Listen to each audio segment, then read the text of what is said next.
Good afternoon, everybody. My name is Donna Fiesel, and I'm your host of Donna's Edge television and radio talk show, Where Truth Matters.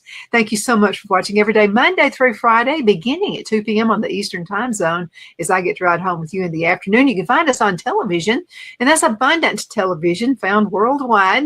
That's through Roku, Apple TV, and Amazon Fire. And don't forget the podcast on thenewscasters.com.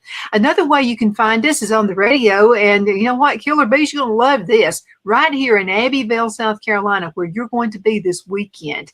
So we're on WZLA. They are the biggest country station around. So we are so proud to be affiliated with them as well. You can also find us on social media, all the sites. This social media, we are doing it. Continue sending email. It's the apple of my eye. I love hearing from you. Donna at donnasedge.com. Donna at donnasedge.com. I've been looking forward to this interview right here with Killer Beaz. I got to ask, though, how in the world did you get that name? Well, that is a good question. My last name, Donna. One, thank you for having me on. Always. And I'm tickled as all get out, but my last name is Beasley. And you know how people will abbreviate your last name? They called me Beaz while I was growing up. And way back in old timey days, I was a blues guitar player in Jackson, Mississippi. Ooh. And I would run out in front of whatever little band to do my guitar stuff. And the people that knew me, Donna, would go, "That was Killer Beaz." And the people that didn't know me thought they were saying that was Killer Beaz on guitar. Uh-huh. So that sort of became my blues guitar player name for a while. And when I started doing stand-up comedy, the last week of June 1982, I just kept that stage name. And it served me real, real well because it's memorable, because it's an oddball, name for an entertainer. People think it's a group or whatever. And I'll see folks all the time that tell me that they were on a cruise or whatever, and they saw a comedian that was great. And I'll ask them, I go, "Well, who was it?" Because I probably know him. I've been around a long time. And they go, "We can't remember his name." So without design on my part, I have that stage name that people will remember. So it is really a blessing that it went that way. So God was looking out for me way back then to help my career all the way into now. So that's how that came to be. I'm a beekeeper. So when I first heard of you years ago, I thought, is this guy a beekeeper? I mean, I didn't know if it was just like, he's going to be the beekeeper king of the world. I'm going to be able to get all kinds of advice from this guy. And, well, it picks people's interests, it does. Mm-hmm. Anything to do with bees. Yeah, I get it. Okay, so how long have you been doing this? And what did you do prior? What was your other life like? Well, I've been doing this gig for 44 and a half years. It's been my life's work, if you will. But way back in old timey days, I was a first responder. When I was a senior in high school, 17 years old, I was, to my knowledge, the youngest person in the state of Mississippi to run emergency ambulance calls. I was the guy, Donna, that worked on you in the back. And so it was a very, very interesting and high energy gig, if you will, back then. This predated 911. This was back in the day when people had rubberized refrigerator magnets with the ambulance phone number on them. And so I worked every other night and every other weekend. So I was late for school a lot because I would be on an active call lots of times early in the morning, and my relief guy couldn't get to me because we would be out on a call. So they waived the tardy rule at school because they knew what kind of work I did, and I had an English teacher, Nancy Graham, who would allow me to come up to the front of the class and tell my classmates why I was late that day. And at that point in time, to me, that was like cool as all get out. That was rock and roll, man. I got to tell Mhm. all this gnarly stuff, you know. But years later, I realized how cathartic that was for me to be able to verbalize the things that we had been through and had to deal with the night before. Yeah. So several years later, she actually came to a show of mine in Chattanooga, Tennessee, and I was able to introduce her to the audience and thank her for doing that for me. So that was a really neat thing to see that happen all those years later. But I had some other gigs that I did. I worked in a soybean oil mill for a Uh-huh. couple of years, processing soybean oil. I worked for a linen company, delivering work uniforms to different businesses. So I was one of these people, Donna, that when they asked me, what do you want to do when you grow up? I had no clue. I had no idea. And I had this feeling that I didn't want to pick something of the 4 or 5 things they told you were available when you were growing up in the deep South. I didn't want to pick something and not knowing what else was out there. And so I did, these Have different a choice. jobs and Mhm. until I finally got the chance to attempt to perform stand-up comedy. And I've been funny since I was a little bitty baby. The Here's my earliest memories of my whole life. We lived in a funeral home in Kosciuszko, Mississippi when I was around 3 or 4 years old. My dad was a funeral director and an embalmer, and we lived in the funeral home in an apartment. And I can remember, and once again, my earliest memories, I remember seeing sad people come and go from where I lived, and I had no concept of life and death and stuff. Mhm. And I had the run of the place. I was always up and down the hallways, and I learned, Donna, that I could do cute little silly stuff, and the crying people would stop crying and Oh, come over and smile and talk to me. And uh-huh. I believe to this day that that is what has fed my compulsion to make people laugh and smile. I don't do good around stoic people. I want to see smiles. I want people to at least act like they're Uh-huh. happy for the day God gave us until, at least 10:30 or 11. We realize it's going to crash like yesterday. But that has fueled my compulsion. I do believe that my entire life.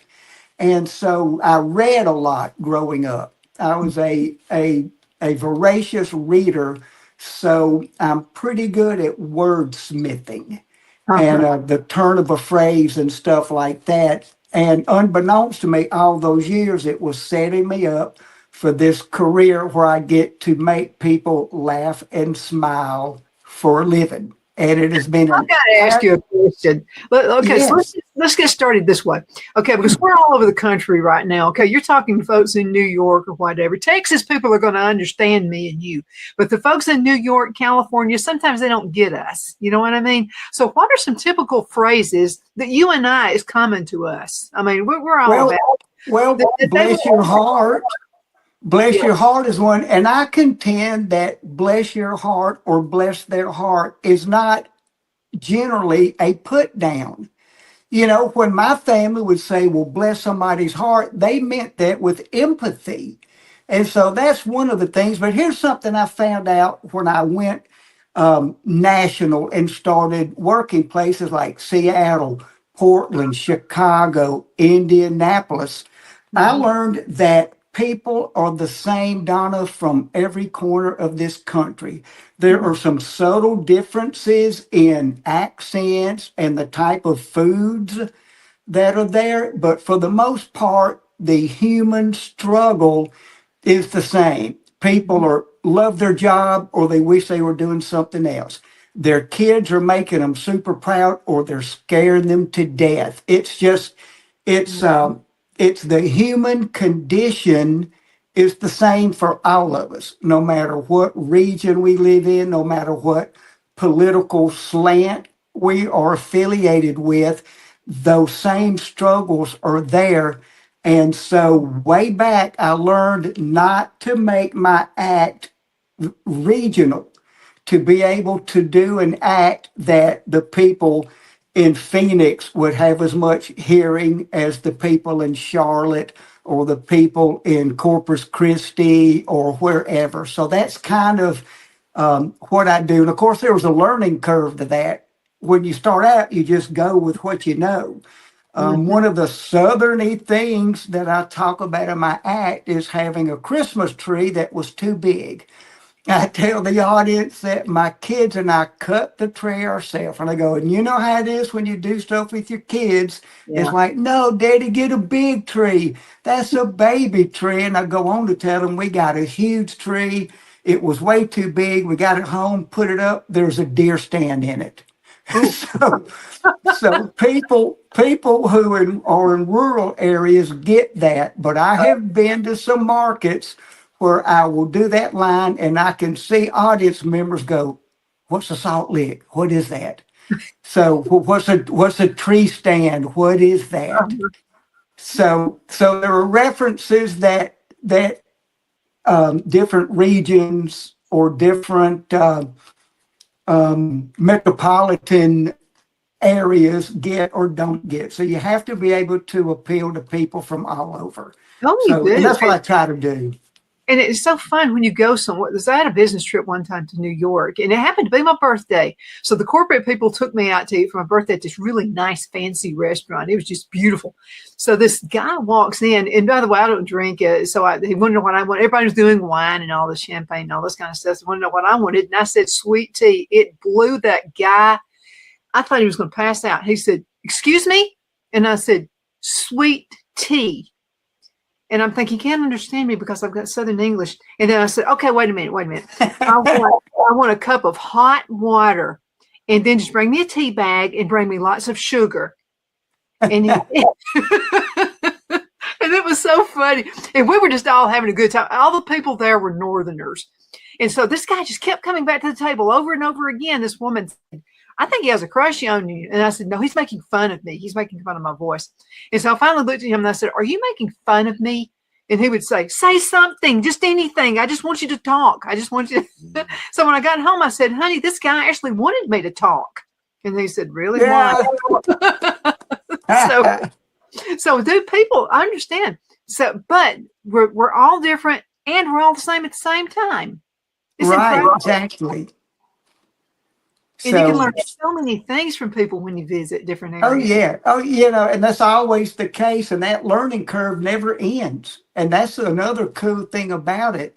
It is, I'm going to say this, it has been such an enriching thing and such a blessing for me to get to travel to other lands to perform stand-up. It has been really, really fun and eye-opening. And we've performed in Montreal. We've performed in Alaska. We performed on 4 of the Hawaiian Islands. And I say we because I am married to my manager, Brilliant, and we traveled together. And I tell you, the toughest audiences I've had were in Hawaii because there were so many people there from different cultures. So many people from different countries, and you really need to be in tune with the culture of the comedian or the speaker to really identify with what the stories are and what they're saying. So that's, once again, you only learn that when you're out there doing it. So it's still a learning curve to this day, and I don't know how many thousands and thousands of performances I've done over the almost 45 years now.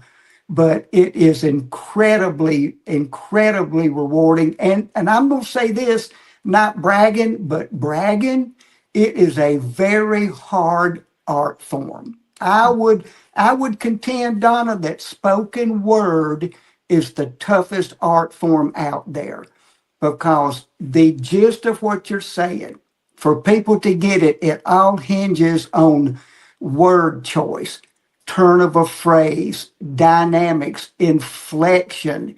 And it is so fragile because any kind of environmental thing can disrupt that. If it's too hot in the showroom, people don't laugh as well. If you're in a showroom that the showroom next door has a band playing and there's music bleeding in, that can distract them. So it's a very fragile art form, and it took me rather a solid 10 years to really get a handle on it. And then after 25 years, I was like, you know what? Now I'm learning how to do it. And now, almost 45 years in, I'm like, hey, I think I got this figured out. So it's a very, very fluid performance when you're on stage, because it just depends on how that audience is feeling and what is going on in their lives. We did an example of that. We did shows in Oklahoma City, and years ago, my opening night at the comedy club there was the same day that the authorities had announced they were no longer looking for survivors of the Murray federal building that was bombed by Timothy McVeigh. And that community had been through a full week of just horror, just absolute heartbreak. And the show was sold out, and I got practically zero laughs. And they were all fans of mine.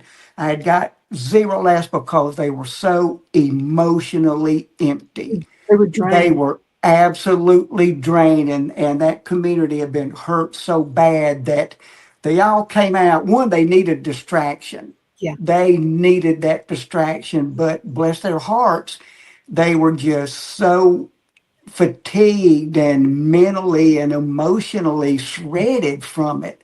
So sometimes it's not the comedian's fault if you're not getting laughs.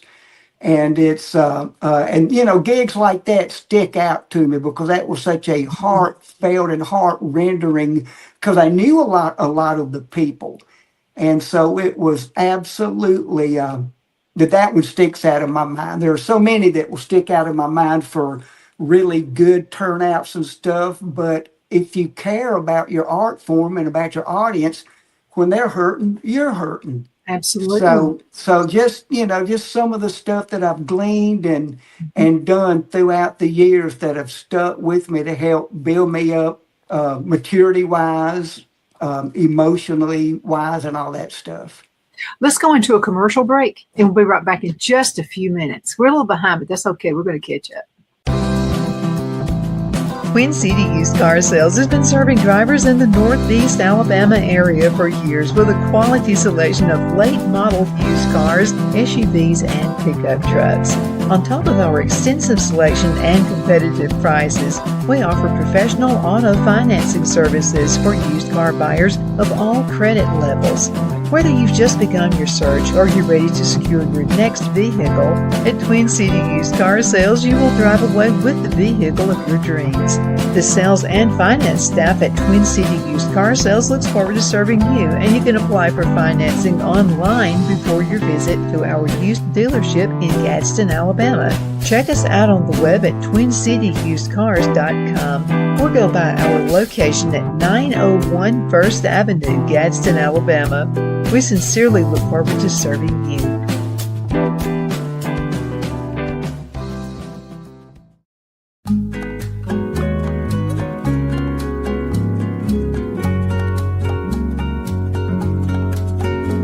At Lamone's Mexican Restaurant, located in Henniger, Alabama, and voted Best Mexican Restaurant of DeKalb County, Alabama 2020, we're here to serve you with authentic Mexican cuisine. Order easily online by going to lamonsmex.com or call 256-657-3999 to place your order.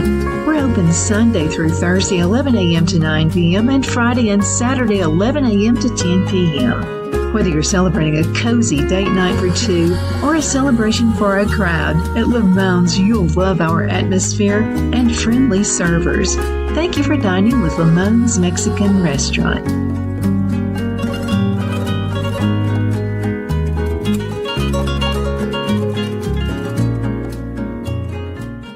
At Liberty Bank, we're all about community, whether it's to help with a charity fundraiser or help families in need. Toys at Christmas or a local football team, we're here for you. You see, we realize the importance of family. Sometimes it's to build a new home or necessary home repairs.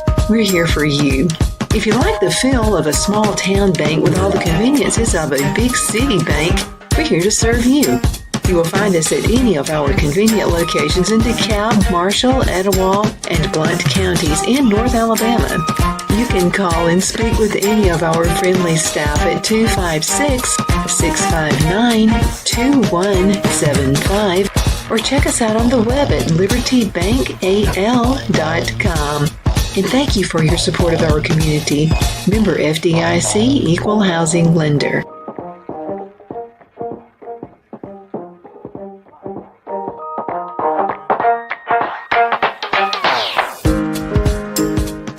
I'm excited to announce our Christmas extravaganza is finally here.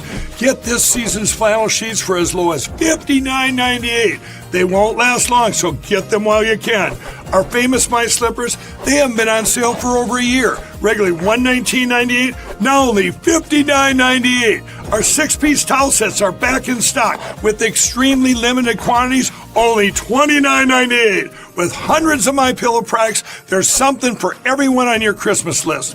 Bathrobes, duvets, quilts, down comforters, and so much more. So go to MyPillow.com or call the number on your screen. Use your promo code to save on all MyPillow products. For example, flannel sheets for as low as $59.98, or our 6-piece towel sets, just $29.98. But that's not all. I'm extending our 60-day money-back guarantee until March 1st of 2025. Plus, all orders over $75 or more ship absolutely free. Okay, we're back. My name is Donna, and I'm your host of Donna's Edge Television and Radio Talk Show, where truth matters. That's why we have Killer Beaz with us right now. So first of all, you're going to be in Abbeville, South Carolina, this coming weekend. Have you been to Abbeville before? I have, and I love that theater in the middle of the stage. Y'all may all know this, but it blew me away. In the middle of the stage, there's a patch in the floor where they built Harry Houdini's trap door for his act way back in like 1904, something like that. And to me, that is just the coolest thing in the world. One, just to be on a stage that freaking Houdini performed on. The Marx Brothers gig there, Burns and Allen, all these absolute groundbreaking, legendary acts. So just the vibe from being in that theater is amazing. And it's I think it was built in 1896, something like that. And it is that theater that you see on TV where all the catacombs are in the back and the Phantom of the Opera hides out up there and all that stuff. But it is such a treat to do that theater, because that just cranks my boat to realize all the neat people who have performed throughout the years there. And something else, us performers, as we tour, we have a what we call a rider in our contract, which is things that we need backstage, like the old no brown M&Ms in the dressing room type thing. That's what the rider is. My rider is pretty simple. Maybe a fruit tray, some bottled waters. But how much clout did Houdini have to say, okay, I'll come do a show at your place, but you got to cut a hole in the floor? And they went, okay. That just impresses the fire out of me. But are you going to be standing over that? Are you not afraid that you're going to fall through that hole or something? I'm going to stand a little bit closer to the audience. What if they don't maintain it like they should? I don't know how OSHA approved it is, but to me that is so cool that all these iconic, legendary people perform there. So that's neat as all get out to me. And you should have been around at Christmas. I'm telling you, it looked like a Christmas card out there on the square in Oh, Abbeville. I bet. I bet. And that's one thing I like about, and I mean no put down at all when I say a small town. I say that with love. I love small towns because they do it upright. They are not too hustle bustle to care and to appreciate beautiful things. That's why I like working in what some would call rural areas. You know, I did my time in the big cities and all like that, and I like the people and the vibe and the just the atmosphere of smaller towns. I like it when people sound like me. That helps. I do too. That's always nice to hear. So I understand you live in LA now. Yes, I do. Mobile, Alabama. Well, We don't live in Mobile. Donna, I say that to try to act fancy. We live out in the county because we could not afford to build to code because 3-strand copper wiring is real expensive. So we have 2-strand wiring, which is fun because I get to tell my wife every day to quit cutting the light on. That's why your hair's frizzy. You're touching metal. So we're in a subdivision. We're in a subdivision. I tell people from the stage, it's the name of it is Falling Values. falling for a subdivision. Do what? Is that a good idea to have that name? Well, I made it up. It's Okay. the I didn't know. Dominion if you I want to didn't get know. fancy. I make fun of my water pressure too. Our water pressure's so low the refrigerator makes dry ice. Oh, you could sell that. I'm So trying to get for you to make extra income. you're I mean, right. That's I know you're right. doing well, but you always have to look, what can I add to my income? That would be a good idea for you. Well, speaking of, I have a legal line of moonshine on the market, Do which you? I don't push that very much. You know, I'm on that TV show Moonshiners on the Discovery Channel. Hmm. I've been on that show for 10 seasons now. The show itself is in season 15, but I've only been on for 10 years. And Donna, they have taught me how to build a moonshine still, how to mash in, how to do the run, and all that stuff. And so part of that being on that show, a distillery in North Carolina called me up and they go, dude, we want to put your name on a moonshine jar and throw you some bucks for every jar sold. I went, well, that'll be cool. And once again, revenue stream. There you So, go. See, you're looking ahead.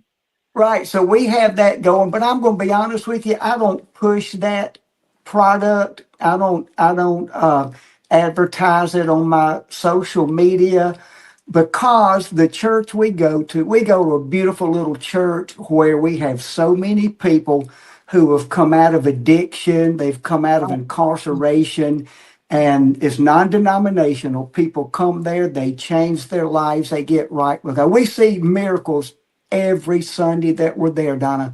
And so just out of respect and paying tribute to all these people who have overcome, I don't advertise it or anything like that. It was just sort of a perk of doing the show. But we like different revenue streams. We are on the cusp of having a deal with a tea company. You mentioned sweet tea earlier. Oh, yeah. And because we will not sign the contract until tomorrow or the next day, I don't want to divulge yet, but I hope we will also be in the sweet tea business coming up.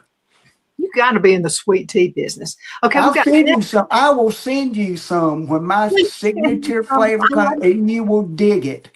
I will dig it. You know I will. You know what? And I will say this. I will give this hint. It is a honey lemon flavored tea. Oh my goodness, So honey. that's right up your alley. That's right up my alley. Absolutely it is. You know something? We've got a caller today. I can't believe how fast the show went by. Thank you so much for being with me. I can hardly wait to see you again. No, let's do this on a regular basis, okay? I would We're love to, Donna. And Absolutely. I love you being my brand new best friend in the whole wide world. I do too. I'm so excited. Again, thank you so much. And everybody go out and see him, okay? We're going to have a special run on the show right here on Friday. And Phil is going to send you a copy of it as well. But again, guys, thank you so much for watching. Continue sending email. You know it makes my day. Donna at donnasedge.com. Donna at donnasedge.com. Hope you have a great, great day. We'll see you guys later. Bye-bye.